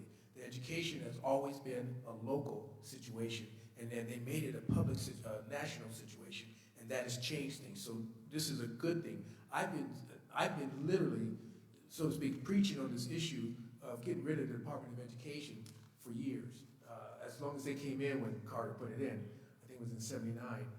So I've been pushing for that to be going out, but I think that the money's going to come in, and we'll be able to use the money, and we need to use the money wisely. We need to use the money in a way that is clear and transparent so that people can see how the money's being used and where it's going, and to distribute it as quickly as possible to our schools and get that out there, because oftentimes money sits and doesn't get distributed, and so you don't get to use the money that you have. Thank you, sir. Hello. All right, Senator Pugh. I hate to do this, but it is the elephant in the room, so to speak. Could you please speak toward the discussion in some circles where you may be ineligible to run for state superintendent? Yeah, I feel like you all are picking on me here. Yes, unlike Tony, I'm in the middle of my term. And many years ago, there was a legislator I believe wanted to run for labor commissioner. And they had previously voted on their pay raise. And so there was a statute that said if you had voted to increase the emoluments of the office which you seek, then you would be ineligible for that office. We don't have that system any longer. We do not vote on pay raises, neither for the legislature nor for statewide offices. That is a separate commission. They take a vote without any consultation with the legislature. It's called whenever the governor wants to call it. So even though I am in the middle of my term, I've never taken a vote. In fact, if I were to win state superintendent, I would make the least of anybody up here because I am not eligible by how they took that vote to make that pay raise. If that was challenged in a court of law today, there was a Supreme Court ruling, I think it was Fair versus state of Oklahoma previously under different conditions, I actually think it's a violation of the 14th Amendment. I don't think that you should have half of the Senate ineligible to run for an office just because a pay raise was given. They're not eligible for pay raise. And it is not a senator's fault if they're in the middle of their term. So we have an attorney general's opinion about this. We sought counsel from the election board to make sure that the language was correct. And so I am eligible to run for office, even though I am in the middle of my term. And I would really be the fiscally conservative choice here because I would make about $50,000. I say that tongue in cheek, of course, because I would make significantly less money than previous. And it was somewhat out of our control when they decided to vote and meet and vote on that legislative compensation panel. And it's unique because I think it's the first time that the state legislative, the statewide office compensation board was called to meet by the governor. And I would propose this to you all. If the governor didn't want me to run in what's being said, he could call that. He has a majority of the board. He has 5. The legislature gets 2 each from the House and the Senate. He could call that board and have them raise the pay 1 penny and make half the Senate ineligible to run for that office. Does that seem fair? I don't think that's a fair system, and I think it's quite unconstitutional. So according to the Attorney General's opinion and according to the administrative code that passed that pay raise, even though I'm not eligible for the pay raise, I am eligible to run. Thank you, sir. Okay, we will continue to closing statements, and you will have 2 minutes, and we're going to go in reverse order how we started. So Dr. Taylor, we're starting with you. 2 minutes, sir. From hearing me talk, you probably get the impression that I think parents are important in the educational process. And it's not just something that I talk about, it's something that I do. My superintendent told me to lean into this wherever I go and to talk about this. One of the things that I do every year, twice a year, because my classes are semester classes, is I call all of my parents. I tell the kids the first day, hey, I'm going to call your parents this weekend and I'm going to brag on you. And they're like, huh? They get a little panic. And so I call their parents, introduce myself, and tell them that I'm bragging on your son or daughter. They currently have an A, and I make sure that they have an A in class because the work, you only got like a day or 2. So they got an A, and I say, your son or daughter has an A in class, and I anticipate that they'll continue to do A work. One of the problems that I have is that I hear parents say, you're the first teacher that's ever called and said something positive about my child. I'm teaching sophomores. There should have been at least 10 other teachers, 9 other teachers that have said something, but that's a different story. And so as I tell these parents that does several things. One, it gives me rapport with the kids in such a way that they know that I'm going to be, I can call their parents and brag on them. And then they realize, hey, you know what? He can call on my parents and talk about I do something wrong. I bet I have the least discipline issues in my class as a teacher. Now, what this also does is it builds rapport with the parents. The parents get involved with this process so that I can communicate with them and talk with them. In fact, my superintendent, when I first got there, about 2 weeks into it, he came to my classroom, in which when a server of soup comes into your classroom, it's like, uh-oh, what's on? And he says, I just want to tell you what kind of impact you have had on our community. We are having parents call and talk to one of you as their teacher for their kids because you are calling and bragging about their kids. And so this is something that I do, and this is something that I think can be a factor in the future, connecting with the parents so that there's a relationship there that's built, that's strong. Thank you very much. Senator Pugh.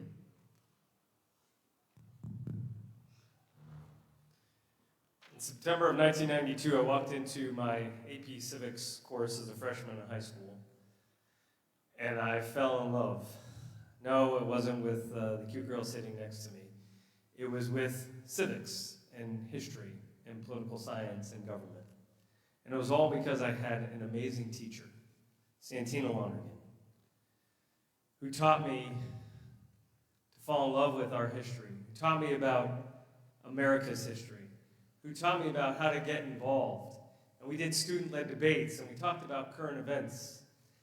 And she followed my career, and right before I ran for the state senate, and I declared in 2015, I called her. She was actually the 3rd person I called. I said, Miss Lonergan, you're never going to believe I'm running for state senate. And unfortunately, she passed away before I won my election. But I think about her often, and I think about the men and women that we all have and we all could name who've played an incredible role in our lives. And so I think a lot about teachers. And that's really what this job is. The most important thing that happens inside of a classroom once those kids show up is having a great man or woman in front of that classroom every single day. And everything I've done in the Capitol as the chair of education for the last few years has been focused on that. It's been focused on making sure we have a great teacher in front of the class every single day. Now I'm up here just, as I mentioned, as a dad and a husband and a business owner and a military veteran. And that's why I'm running. I'm running because I believe that those experiences have forged leadership skills. And I think that's what we've been lacking. Not just for the past few years, but really for decades.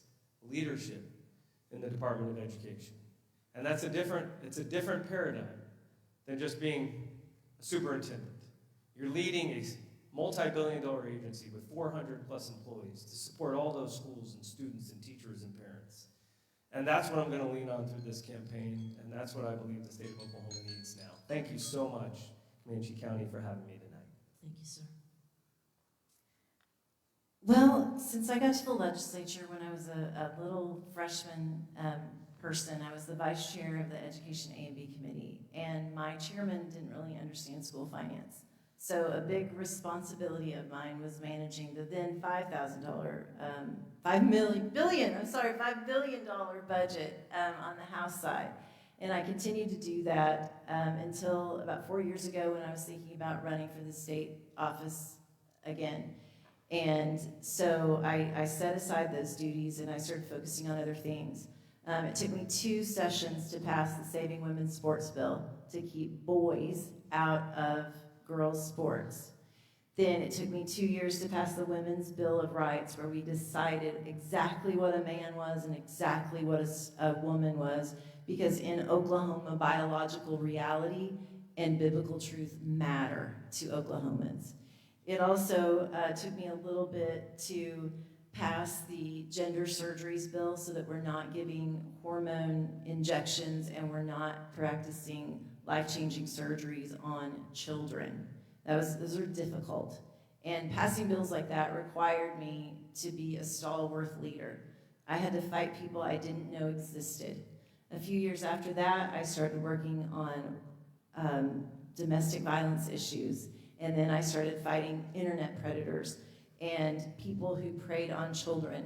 I had to fight the Motion Picture Association in order to change law that put criminal clicks in the law for women and children that did not exist.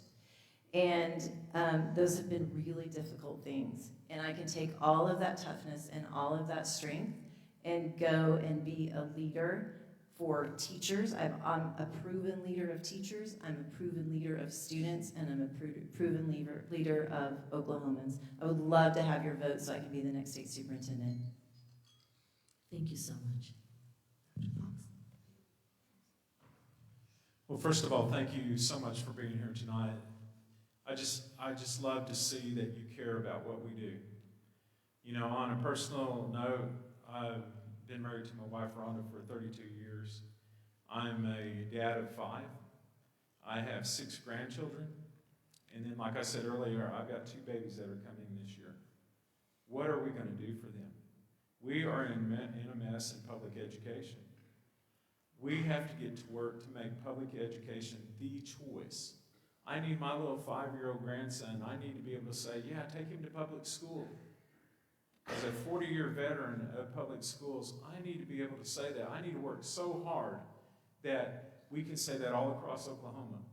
And for those 690,000 children, and for all the, you know, and that special population, the special needs children that we have and how we treat them, I've been working for 12 years trying to get the voice across the line that says, let's treat them right.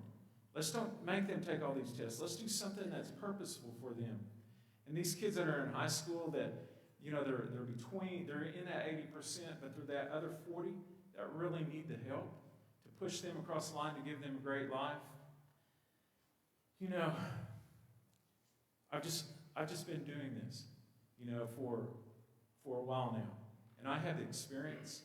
You better want somebody that in that position, not just because I'm a school superintendent, it's because I train other people to do the superintendent's job.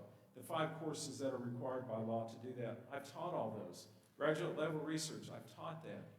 So I'm asking you to look at me and look at the candidates and go, we need somebody trained in that position. We need somebody who knows when they make a decision how that will affect a child.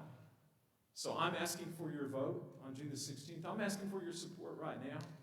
And I'll just tell you, we can make education great again. And how we do that, we check the box for Cox. Thank you. Thank you very much. Thank you to our candidates for sharing their vision and leadership, and thank you to our audience for your engagement in this important conversation.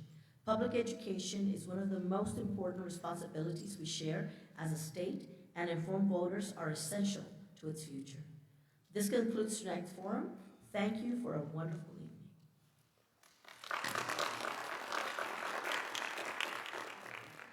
I want to thank everyone for coming tonight, and I did fail to put my notes, so